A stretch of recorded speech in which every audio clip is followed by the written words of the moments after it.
I was over by Ridgeside Lake, and I was filming something else. I filmed merganser. I filmed some juncos, and then in the little bush not far from me, a hairy woodpecker came by.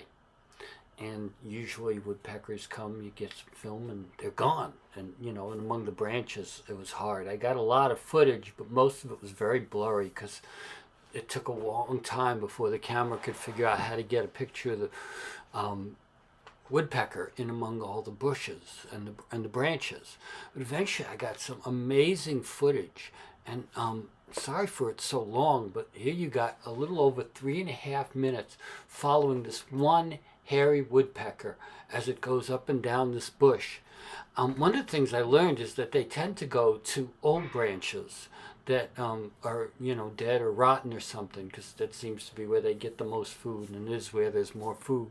They spend very little time on healthy young branches because there's hardly any insects there.